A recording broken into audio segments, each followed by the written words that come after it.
അസ്സലാമലൈക്കും. കുറേ ആയിട്ട് ഒരു വീഡിയോയിലായിട്ടിട്ട്.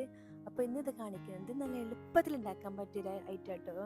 നമുക്കെന്നാൽ ടേസ്റ്റാണ്, അടിപൊളി. ഒരു തവണ ഇതുപോലെ ഉണ്ടാക്കി നോക്കിയാൽ നെക്സ്റ്റ് ടൈം എന്തായാലും വീണ്ടും ഉണ്ടാക്കി നോക്കുക. അതുപോലത്തെ ഒരു ഐറ്റമാണ്. അപ്പോൾ ഇത് ഉണ്ടാക്കാനായിട്ട് ഞാൻ നമ്മുടെ നെയ്ച്ചോറ് ബിരിയാണി ഒക്കെ ഉണ്ടാക്കുന്ന കായ്മ റൈസായിട്ട് ഞാൻ എടുത്തിട്ടുള്ളത്. അരി നന്നായിട്ട് കഴുകി വൃത്തിയാക്കിയതിന് ശേഷം ഞാൻ കുക്കറിലായിട്ടൊന്ന് വേവിച്ചെടുക്കുന്നത്. അപ്പോൾ ഞാൻ അരക്കപ്പ് അരിയാണ് എടുത്തിട്ടുള്ളത്. അപ്പോൾ അത് വേവിക്കാനായിട്ട് ഞാൻ ഒരു 2 കപ്പോളം വെള്ളമെല്ലാം ചേർത്തിട്ടുണ്ട്. ഇതിലോട്ട് ഒരു പിഞ്ച് ഉപ്പ് ചേർക്കുന്നുണ്ട്. അതുപോലെ തന്നെ ഒരു 4 ടേബിൾ സ്പൂൺ ഷുഗറും ചേർത്തിട്ടാണ് ഞാൻ കുക്കാക്കി എടുക്കുന്നത്. ഞാനൊരു 2 വിസിലെല്ലാം വെച്ചിട്ടുണ്ട്.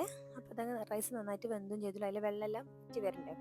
അപ്പോൾ അതാകുന്ന സമയം കൊണ്ട് ഞാനിതാ പാല് തിളപ്പിക്കാൻ വെച്ചിട്ടുണ്ട്. 1 ലിറ്റർ പാലാട്ടോ ഞാൻ എടുത്തിട്ടുള്ളത്. 1 ലിറ്റർ പാലോട്ട് ഒരു ഗ്ലാസ് കുറച്ച് വെള്ളം ചേർത്തിട്ടുണ്ട് കേട്ടോ.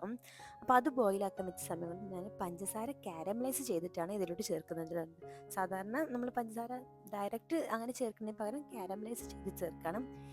ഇതുപോലുള്ള ഐറ്റംസ് ഒന്നും നമ്മൾ എപ്പോഴും കഴിക്കാറില്ലല്ലോ. അപ്പോൾ കഴിക്കുന്ന സമയത്ത് ഒന്ന് രുചിയോട് കൂടി ഇത് കഴിക്കട്ടോ. അപ്പോൾ അതിന് വേണ്ടി ഷുഗർ ഞാൻ അര കപ്പോളം ഷുഗറാണ് ചേർത്തിട്ടുള്ളത്. ഇപ്പം നിങ്ങൾക്കിത് കുറച്ചാണ് ചേർക്കുന്നത് വെച്ചാൽ അളവ് കുറച്ചോളൂ. ഇനി നന്നായിട്ട് മധുരം വേണമെന്നുണ്ടെങ്കിൽ അത് നിങ്ങളുടെ മധുരത്തിൻ്റെ ടേസ്റ്റിനൊക്കെ അനുസരിച്ച് ചേർത്തോളൂ. ഞാനിപ്പോൾ അര കപ്പ് ഷുഗർ ചേർത്തിട്ടുണ്ട് കേട്ടോ. ഇതാണ് ഇതിൻ്റെ ഹൈലൈറ്റ് കേട്ടോ. ഇതിൽ ഇങ്ങനെ ഉണ്ടാക്കുമ്പോൾ നല്ല ടേസ്റ്റ് ആയിട്ട് നമ്മുടെ പായസത്തിന് ഉണ്ടാകാം. അപ്പം ഇതിൽ ഇങ്ങനെ ചേർക്കുമ്പോൾ നമുക്ക് മിൽക്ക് മെയ്ഡിൻ്റെ ആവശ്യമോ വേറെ ക്രീമോ ഒന്നും വേണ്ട. നല്ല ടേസ്റ്റാണ് പായസം ഉണ്ടാവാം. അപ്പോൾ ഒരു പ്രാവശ്യം ഇതുപോലെ ട്രൈ ചെയ്ത് നോക്കൂട്ടോ. അപ്പം ഞാൻ പഞ്ചസാര എല്ലാം കാരമലൈസ് ചെയ്തതിന് ശേഷം പാലിലോട്ട് ചേർത്ത് കൊടുക്കുന്നതാണ്.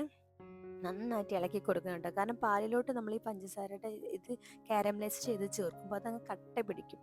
അപ്പം നന്നായിട്ട് ഇളക്കി കൊടുക്കണം. അതിലേക്ക് നന്നായിട്ട് അത് കട്ട പിടിച്ചതെല്ലാം മെൽറ്റായിട്ട് പഞ്ചസാര ഒക്കെ ചേർന്ന് വരും. ഇനി ഇതെല്ലാം മിക്സ് ആക്കിയതിന് ശേഷം അതിലോട്ട് ഞാൻ വേവിച്ച് വെച്ച റൈസ് ഉണ്ടല്ലോ അത് ചേർക്കാം കേട്ടോ.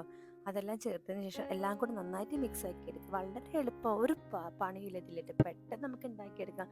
അടിപൊളി ടേസ്റ്റ് ആയിട്ട് നമുക്ക് കഴിക്കാനും നല്ലൊരു ക്രീമി ആയിരിക്കും, നല്ല രുചിയാണ് കഴിക്കാൻ.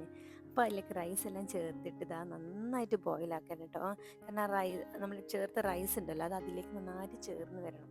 അപ്പോൾ നന്നായിട്ട് ബോയിൽ ആയതിനു ശേഷം ഇത് നല്ല തിക്കായി വന്നിട്ട് ഇതുണ്ടാക്കാനായിട്ടില്ലേ നമുക്ക് മിൽക്ക് മെയ്ഡോ ക്രീമോ ഒന്നും വേണ്ട. പക്ഷേങ്കിൽ ഇത് കുടിക്കുമ്പോൾ നമ്മൾ അതൊക്കെ ചേർത്തൊരു ഫീൽ വരും. നല്ല ടേസ്റ്റായിട്ട് കഴിക്കാൻ, നല്ല ക്രീമി ആയിട്ട് ഇരിക്കും.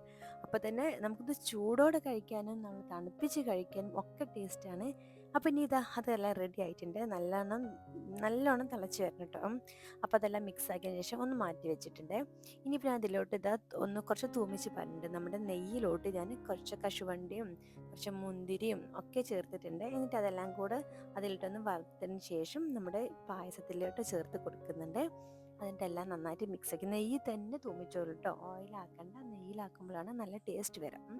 അതെല്ലാം നന്നായിട്ട് മിക്സാക്കി തണുപ്പിച്ച് കഴിക്കുക. നല്ല രുചിയായിട്ടോ. ഒന്ന് ട്രൈ ചെയ്ത് നോക്കൂ. ഇഷ്ടമായാൽ വീഡിയോക്ക് ഒന്ന് ലൈക്ക് ചെയ്ത് ഒന്ന് കമൻറ്റ് ചെയ്യണേ. അപ്പോൾ അടുത്ത വീഡിയോയിൽ കണ്ടുവരേക്കും. അസ്സലാമു അലൈക്കും.